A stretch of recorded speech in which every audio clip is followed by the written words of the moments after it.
يا مساء الفل. هنعمل مع بعض النهاردة ميكس بين وصفتين، بيتزا على شكل خلية النحل، عجينة هشة وقطنية والطعم حكاية. يلا مع بعض نشوف الوصفة والمقادير عبارة عن ايه. معايا كيلو دقيق منخول، مية دافية للعجن، علبتين زبادي، ربع معلقة صغيرة ملح، معلقة كبيرة بيكنج باودر، 4 معالق كبار مايونيز، معلقة كبيرة خميرة جافة أو خميرة فورية، 3 معالق كبار لبن بودرة، ومعلقة كبيرة سكر. هبتدي أنزل بالمكونات كلها على الدقيق. هبتدي بالسكر،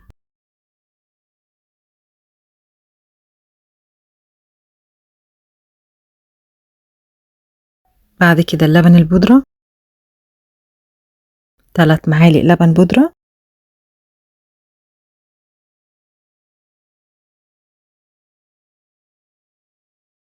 معلقة كبيرة خميرة فورية،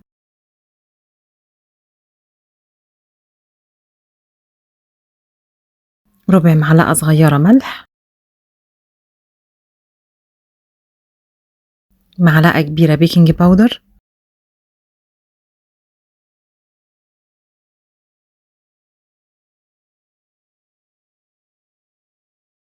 أربع معالق مايونيز،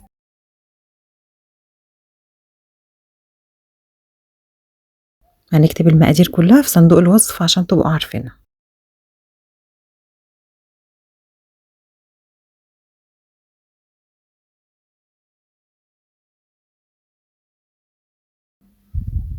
وعلبتين الزبادي.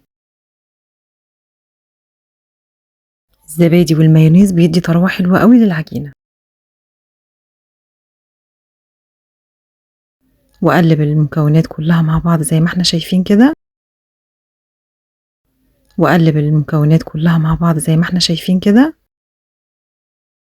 لحد ما اضمن ان كله اختلط ببعض، وبعدها ابتدي انزل بالمية واحدة واحدة.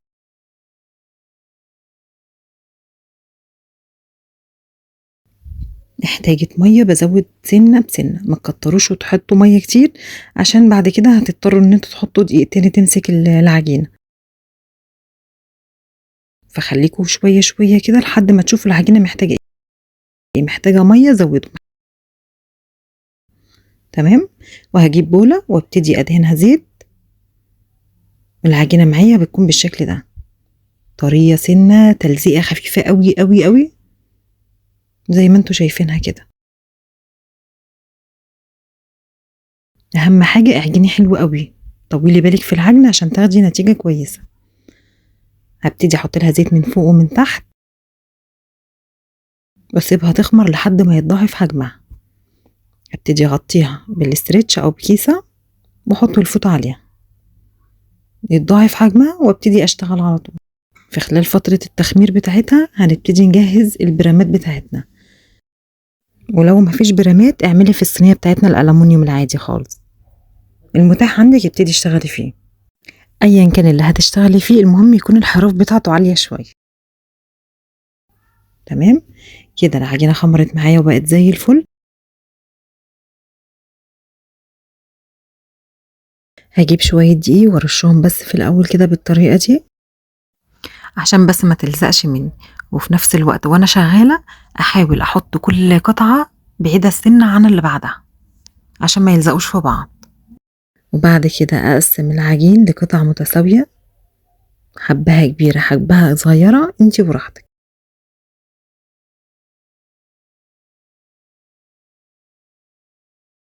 بيكون حجمها الشكل ده.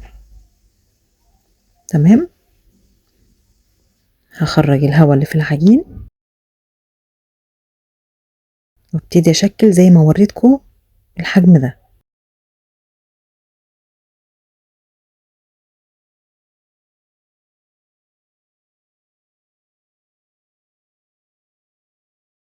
حسيت ان العجينة بتلزق شوية في ايدك، ابتدي ارش ايدي شوية دقيق واقطع براحتي او اقسم العجين براحتي،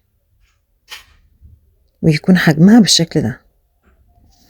حاولي ايدك تكون متساوية على قد ما تقدري عشان كله يبقى سوا واحد.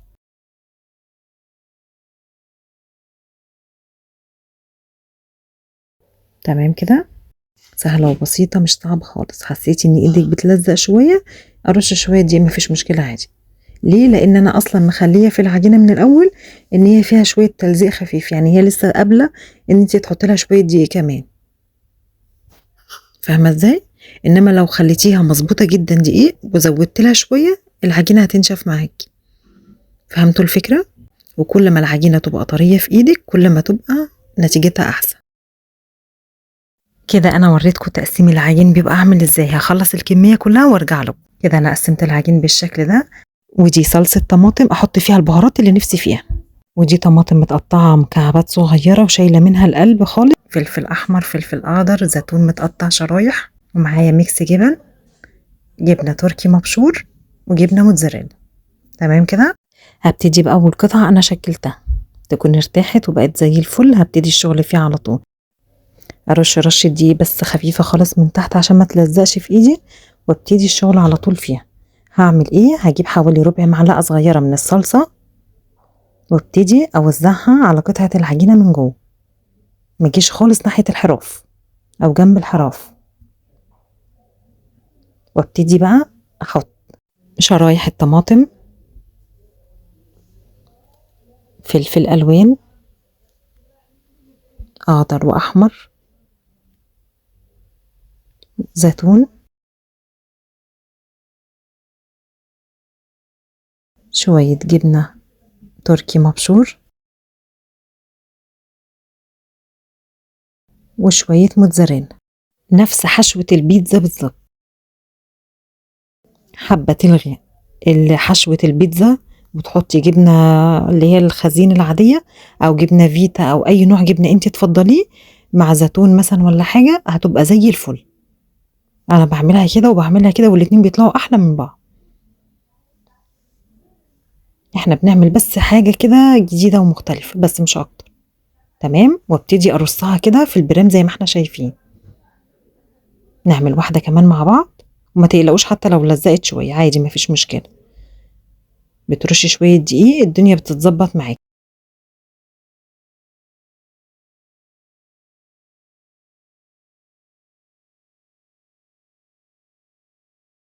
احط شوية صلصة. الصلصة دي بحط فيها ايه؟ بحط فيها توم بودرة، بصل بودرة، 7 بهارات، شوية شطة صغيرين خالص، وشوية ملح. وعلى النار كده مع ربع معلقة سمنة، وعلى النار كده بظبطهم مع بعض، وشوية مية صغيرين خالص افكها. بتطلع طعمها زي الفل. عايزة تحطي شوية زعتر برضو حلو قوي.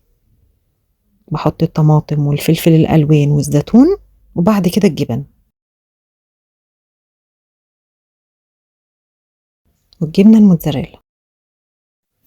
وحاولي على قد ما تقدري ما تجيش ابدا جنب الحراف عشان تعرفي تقفلي كويس قوي. لو فيها صلصة مش هعرف اقفل ابدا. تمام.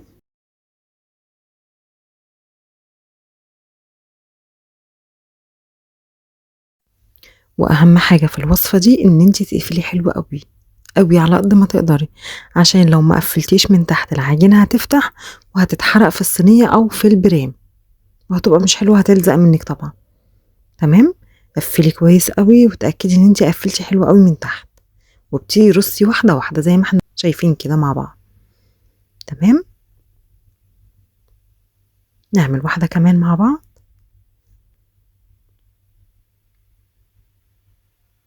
ابتدي افرد بالشكل ده.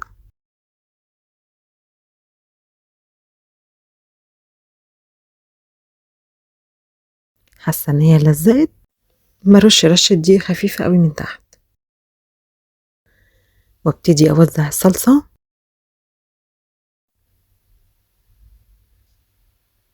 والخضار بتاعي، زيتون، فلفل، طماطم، جبن.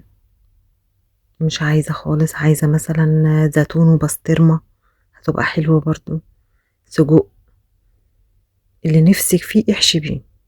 عايزة تحشي قطع فراخ حلوة قوي، لحمة مفرومة، الحشو ده بتاعك انتي.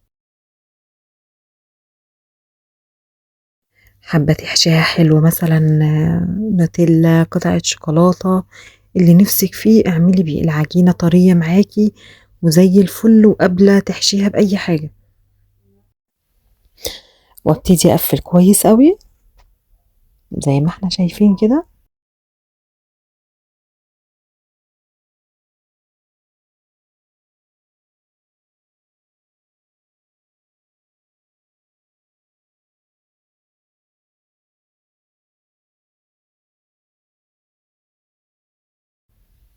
اكدي كويس قوي على القفلة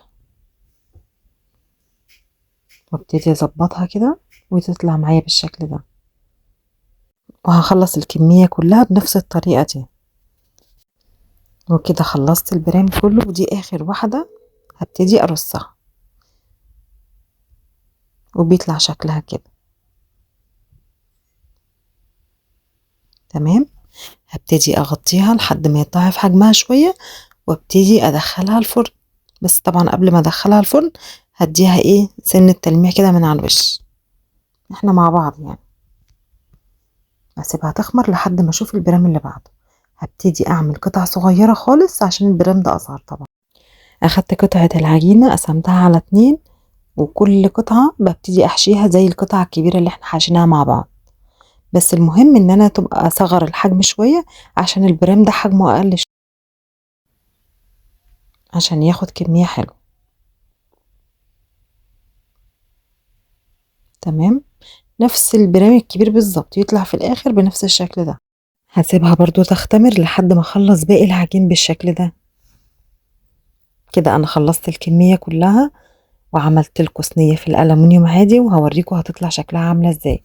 هدهنها بصفار بيض وشوية خل من على الوش كده زي ما احنا شايفين، بتديها لمعة حلوة قوي ومفيش زفرة خالص عشان نقطتين الخل اللي احنا حطيناه، مش نقطتين يعني معلقة صغيرة مثلا. وفي الاخر برش شوية سمسم وشوية حبة البركة، وده بيكون شكلها معايا. ويلا بينا ندخلها الفرن.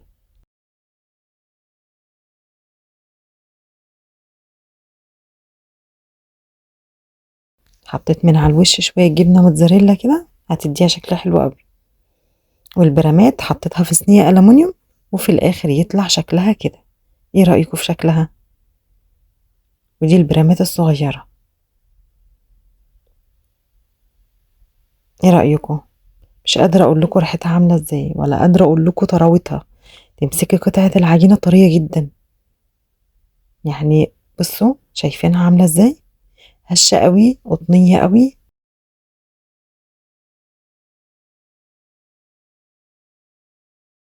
شايفين بترجع تاني، طعمها تحفة والله. شايفين مجرد بس ما بضغط عليها كده هي هشة لوحدها من غير حاجة. تعالوا كده نجرب قطعة، نقطعها كده بالشكل ده بالسكينة ونشوفها من جوه عاملة ازاي.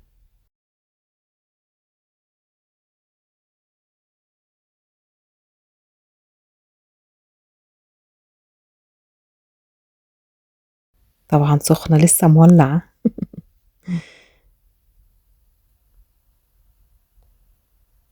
تعالوا كده نفتحها من جوه.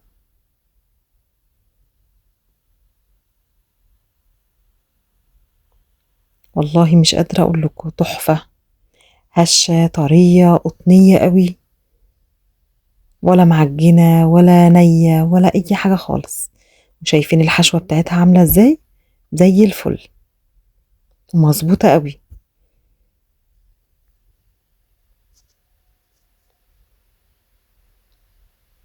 ده بيكون شكلها من جوه، هي بيتزا بس مقفولة على شكل الخلية. يا رب الوصفة تكون عجبتكم، تكتبوا لي في الكومنتات رأيكم فيها ايه، واتمنى تجربوها وصحة وعافية للي يجربها. واتمنى اللي لسه ما اشتركش يشترك في القناة ويفعل زر الجرس عشان يوصلكوا كل جديد. وسلام.